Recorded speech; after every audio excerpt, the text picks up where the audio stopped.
Welcome to Light Talk. This is Steve in Dallas, Texas. In this episode, we are discussing road cases, light labs, backlight options, and a career in Las Vegas. Hello. This is Brackley in Las Vegas, Nevada. It's Saturday, and you're listening to Light Talk.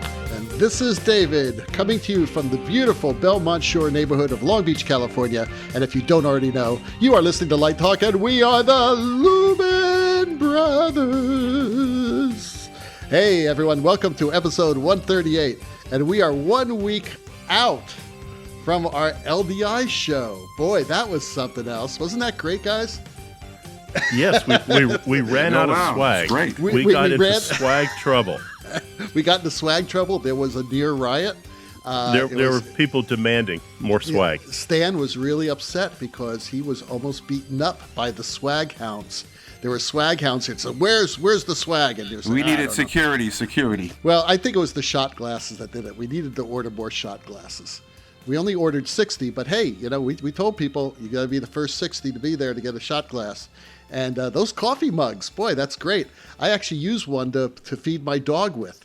I fill it up to the top and I just throw it into the dog food container. It's fantastic. She loves it. She likes Light Talk, and it's terrific. But anyway, I was not there, as you all know. I was in Palermo, Italy, Sicily, doing a My Fair Lady, and that went really well. But it's great to have people like Stan, Steve, Brackley, and Ann holding down the fort. So we had a quadruple hostess there.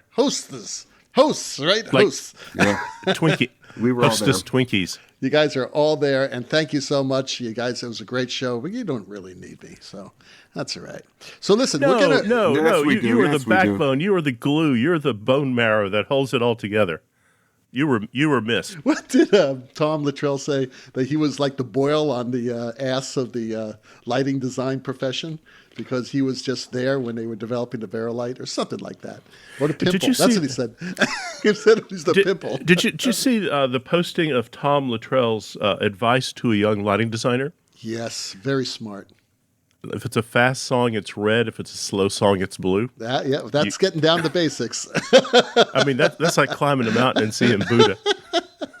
Yeah. Well, listen, a lot happened at LDI. There was a lot to be seen there, and unfortunately, I missed it, but guys and Ann told me about it. So we're going to talk about that on next week's show. But we have a full slate for today's show, and let's get started. So Steve has our first listener question. Yes. And it's just a field of landmines.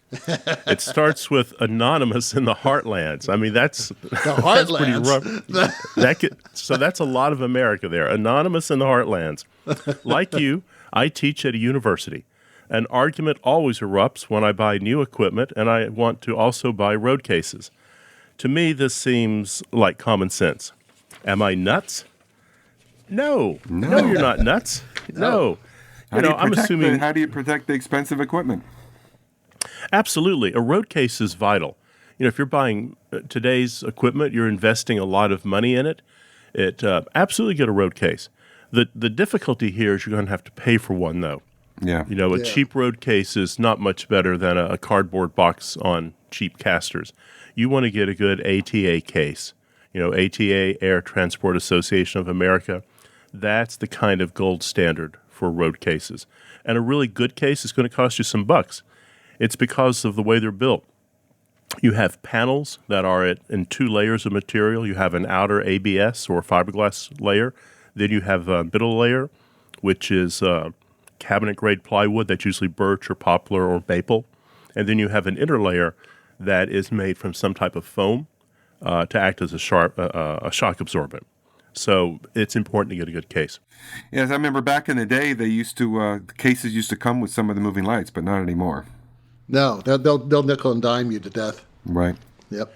Well, I mean, I don't think it's any secret, and I certainly don't mean to hurt anyone's feelings at high-end or Verilight.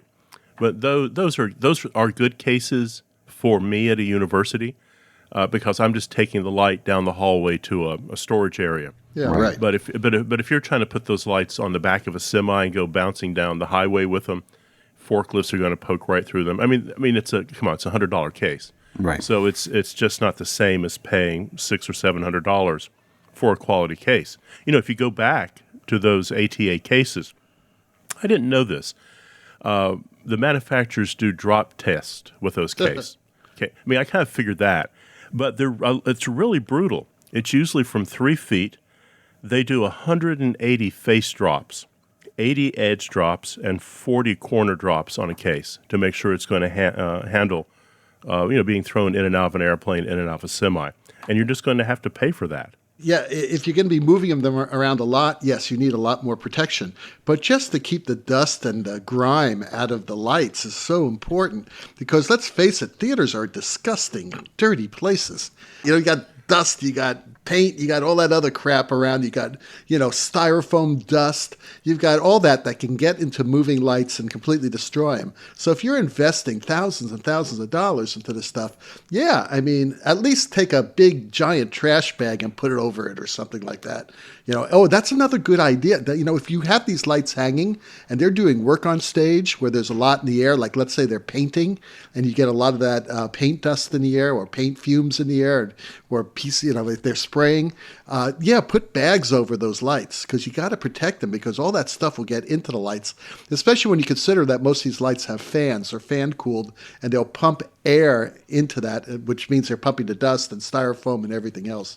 So absolutely, buy the road case. It only costs an extra, about $800 now? How much do these road cases cost, Steve? I'm not too sure. I think you're in the ballpark. I mean, and the case that no one wants to buy is a case for a console because they see that console going into a room and staying there forever.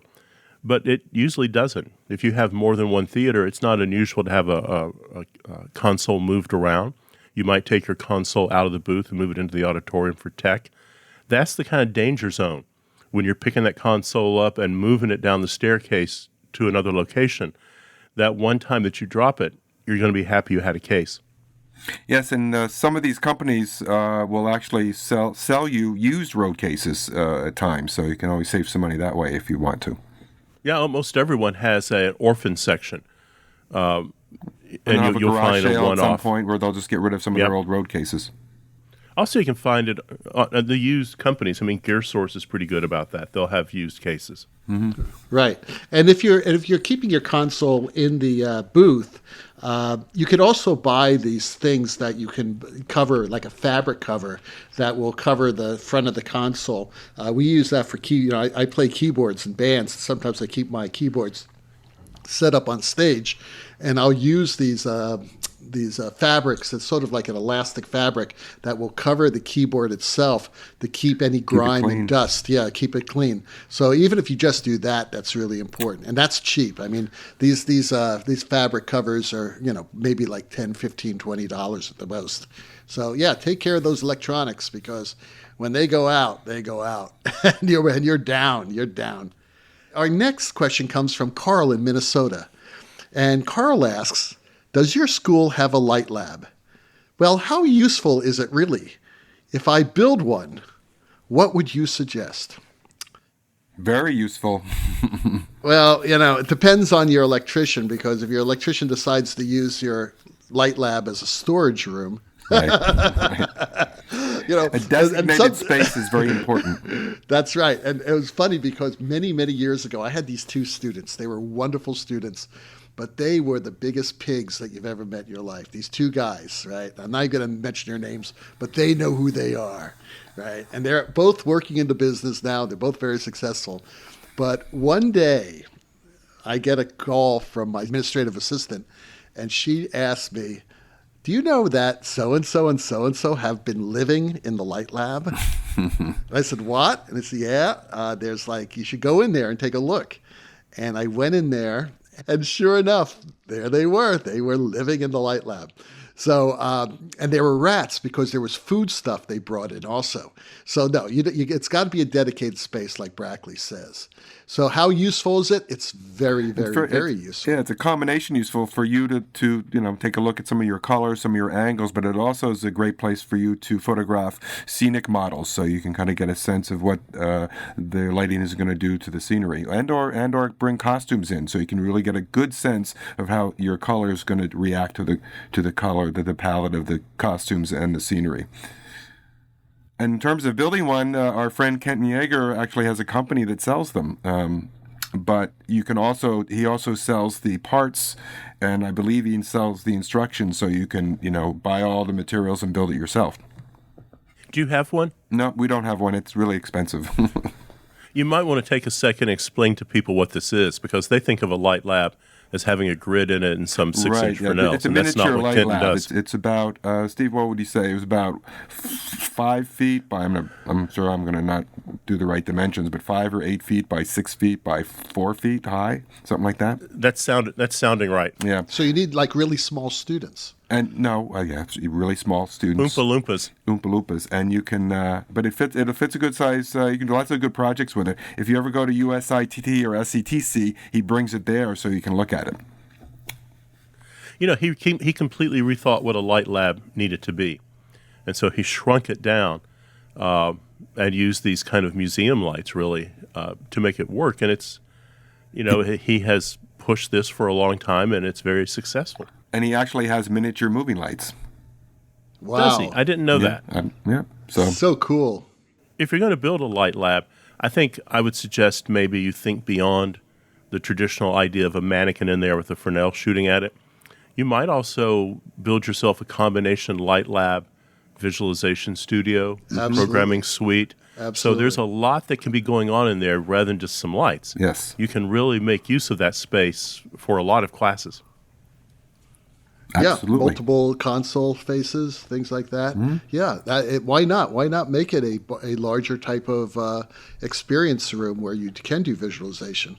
It makes sense to me. And put a projector in there too. Yeah. I'd definitely put a video projector in there so you can work on video design as well. Mm-hmm.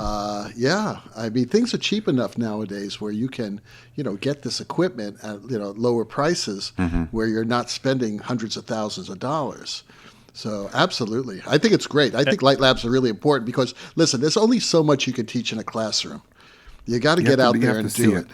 Right. You got to see it. And sometimes you may not be able to get into the theater. There may be something else in the theater. Well, going down into the light lab, do a color test, do all that stuff down there. Do some cueing, do some visualization, previs your whole show.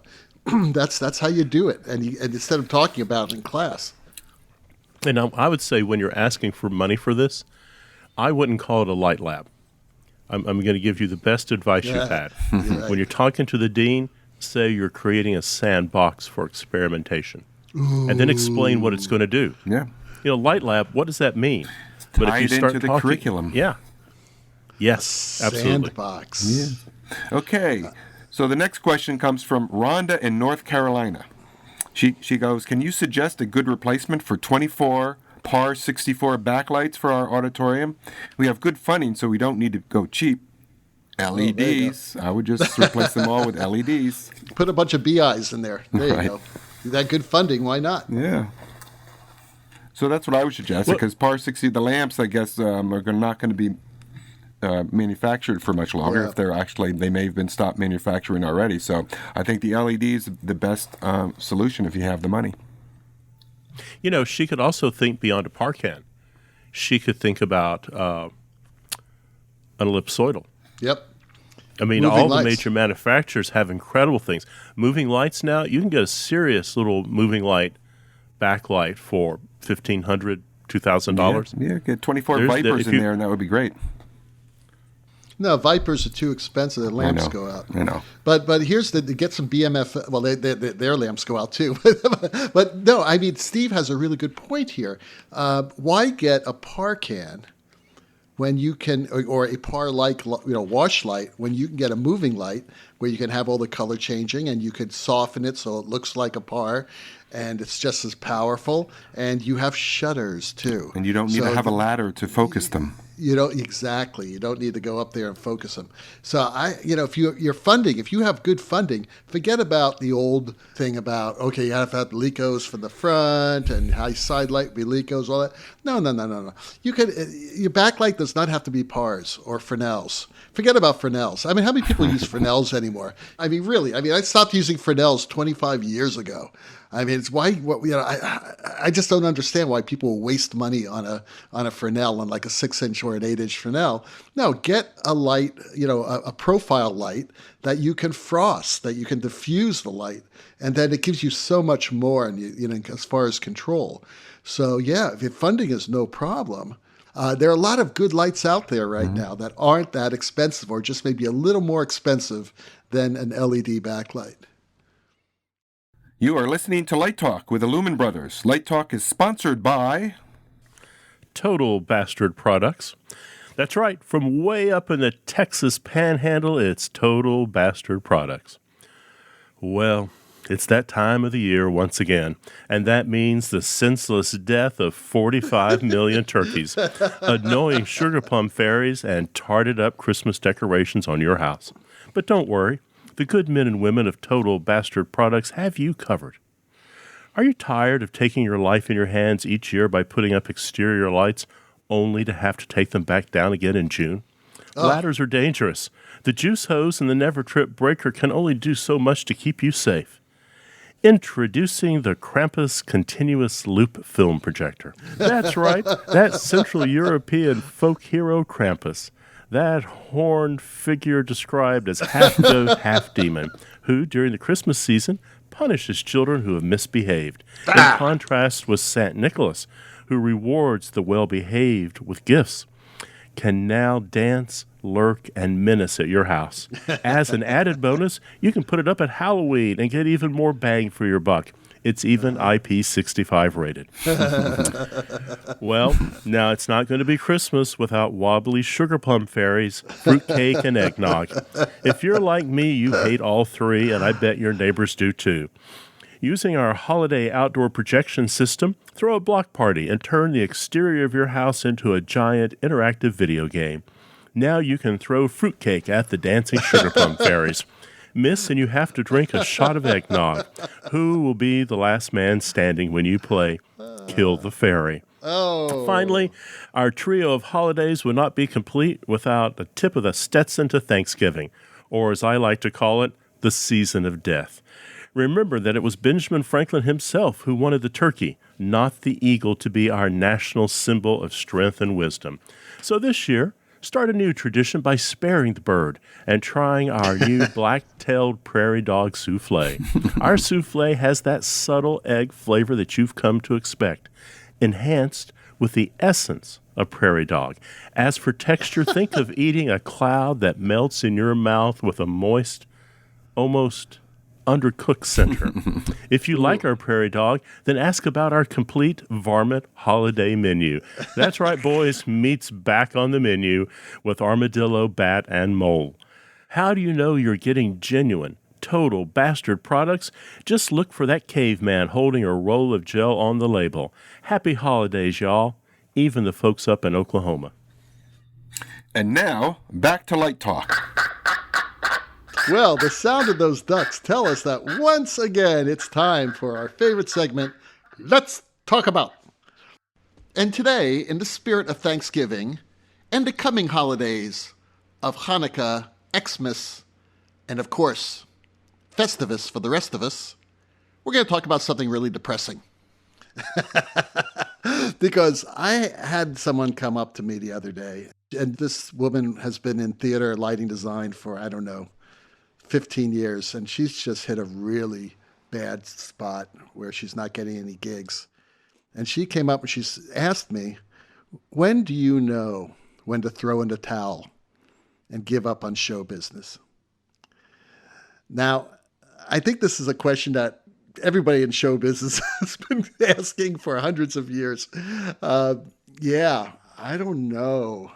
I always think when the passion's gone, or when you're starving to death, when you have to live, there's got to be a line there that everybody draws, and I don't think it's the same for everyone. I think you know it when it happens. What do you guys think? Yeah, I think you're right. I think at some point in time, if the gigs aren't coming and it's not becoming fun anymore. I mean, when it becomes more like a job and the job's not coming, maybe that's when you give it up. It's interesting because there were times when it wasn't because jobs weren't coming, it was because I may have been having a bad time on a particular project with a particular director, And, we'd take a break and I'd go out in the front lobby and I'd call my former wife and, and tell her, I'm done. I can't take it any longer. I just can't take it any longer. So it doesn't have to be the lack of jobs. It could just be where the hassle is so much worth, or the pain. Because there is a lot of pain. We're artists and we put ourselves into these shows. It's very personal. Yeah, I'd have to say in your situation, yes, if you have one bad experience, but then followed by a great experience. So don't necessarily give up if you have one bad experience. But if they keep coming, then that's another story. Out of every 10 shows that may be painful, one show makes it all worthwhile. There's one show that makes it all worthwhile. Now, that was like 30 years ago. Now, for the past 10, 15 years, I've been very fortunate because I work with just really good directors, and it's reversed. Like 9 shows make it worthwhile for me, and one show is a nightmare. And of course, that one nightmare show is the show I dream about and have recurring nightmares about. Right. But yeah, this show's now, it's really interesting now. Now it's sort of like, when do you retire? Because there's for the past 5 years, I've been saying, okay, this is my last year at Central City. I've been designing there for 20 years, right? But I keep going back. I love it. I love the people there. We are a family. And that sort of family you cannot replace. It's all about people. I've been blessed, and I think we've all been blessed with certain collaborators and even colleagues at school. Why do you stay at UNLV? Well, probably because you like people there, right, Brackley? Right, yeah, absolutely. You can teach anywhere. Same thing with you, Steve. I mean, you guys, you develop relationships, right? Absolutely. Absolutely. I think the other question here, and for the most part, universities don't provide this. That is, what does it take to actually create a career? What does it take to create and maintain a small business? Because ultimately you are a small business owner. And so I'm not criticizing anybody here, but I don't know, maybe 15 years isn't enough time.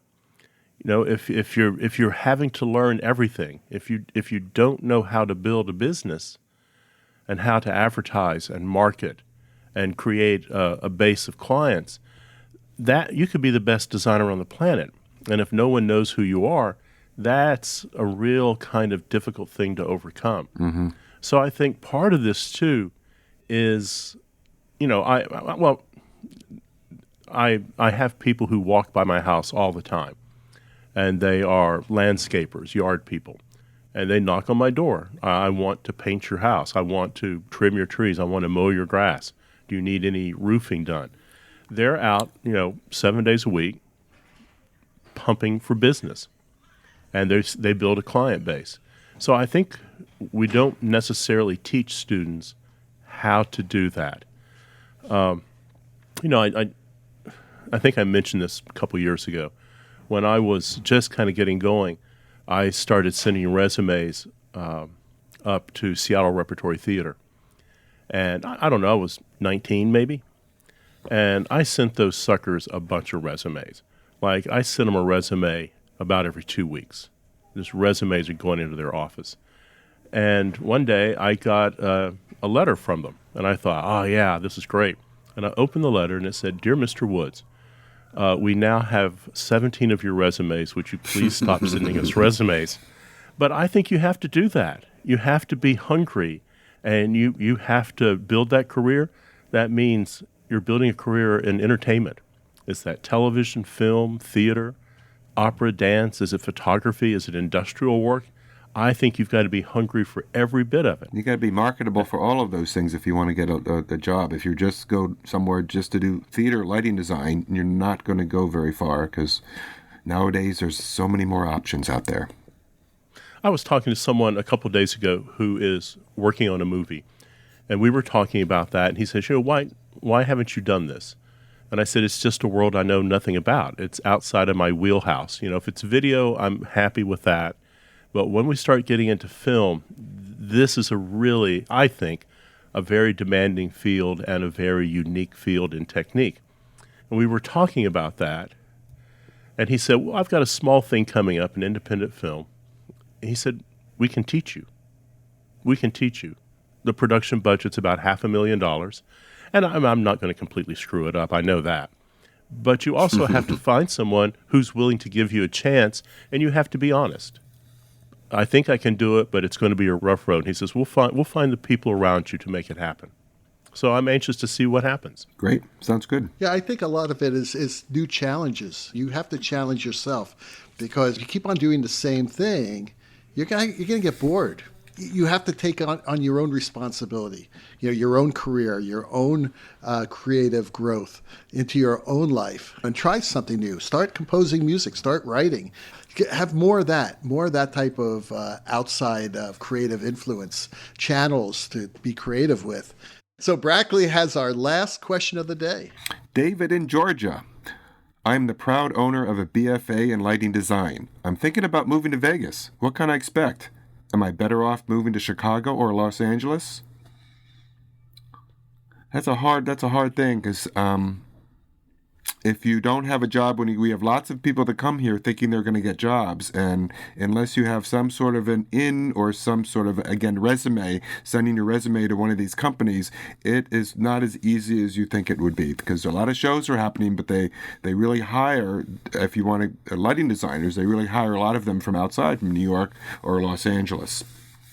But you can get in on the ground floor of some of these companies, and programming is the other thing. If you're an experienced programmer, then the sky's the limit. You can certainly, I think, make a good living here being a programmer. But there are a lot of programmers here too, so it's hard to say. What do you think about the cost of living in Las Vegas versus, let's say, Chicago or L.A.?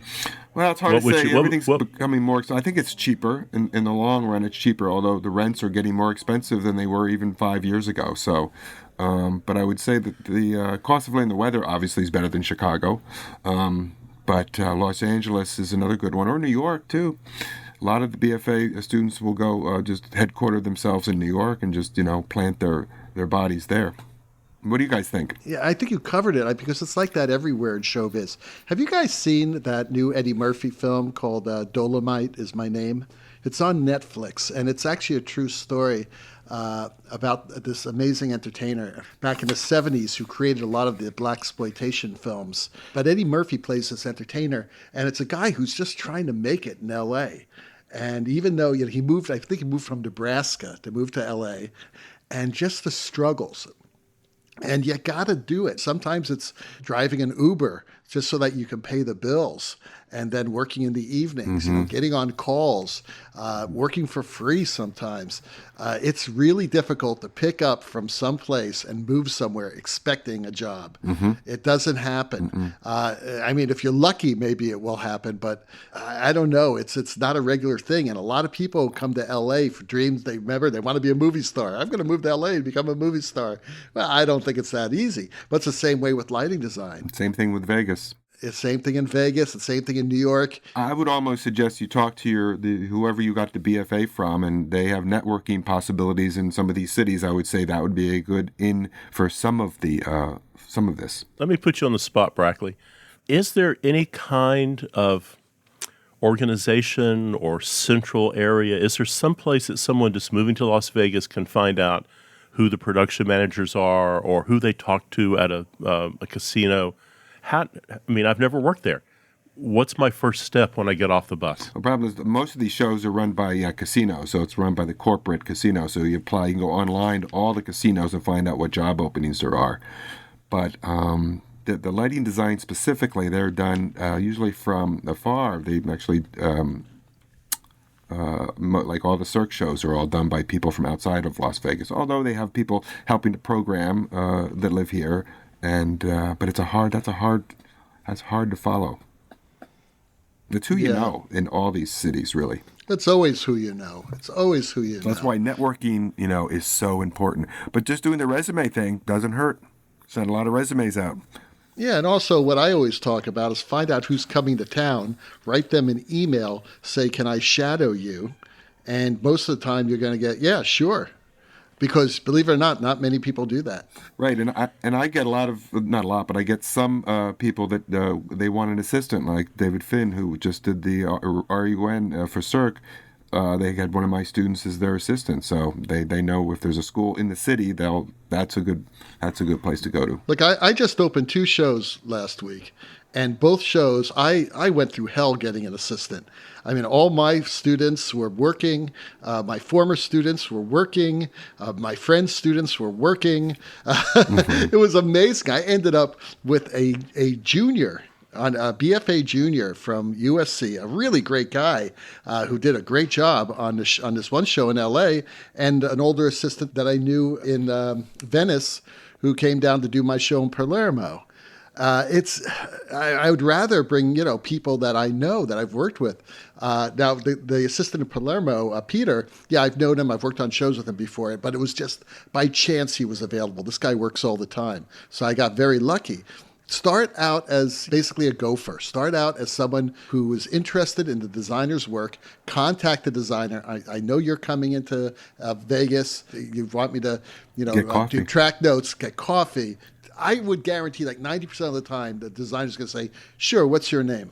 Mm-hmm. Or what school did you go to? Oh, I went to the University of North Carolina. Oh, yeah, I know people who teach there. Yeah, you must be a good guy or good girl. Yeah, let's do it. Yeah, just give me your name. I'll put your name at the stage door. Yeah, nine times out of 10, they'll respond. Even in New York or Chicago, if why don't you email a designer and say, hey, can we have coffee? Almost all the time they'll say, yeah, sure, if they're not busy.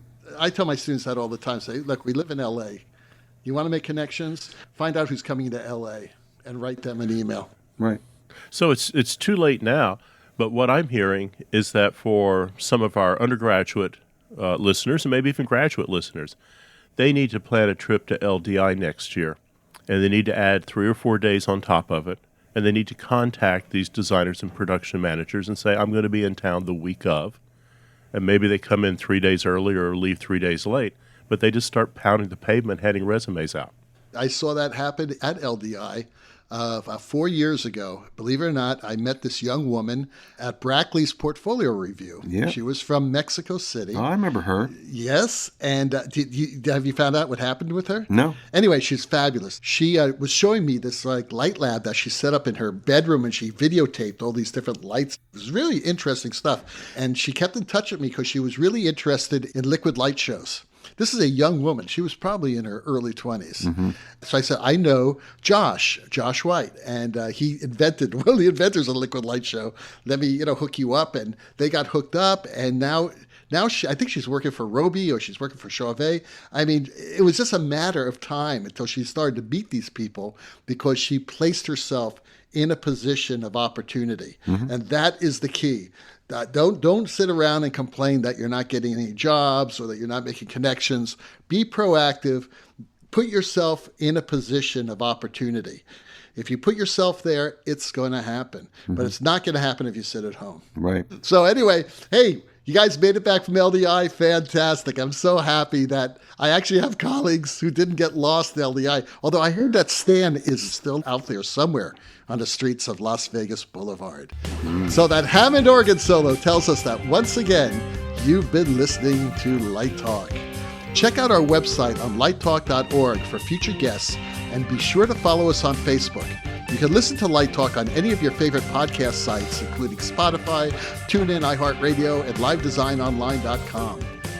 And don't forget to subscribe to our podcast on iTunes. That way you will not miss a second of Light Talk fun.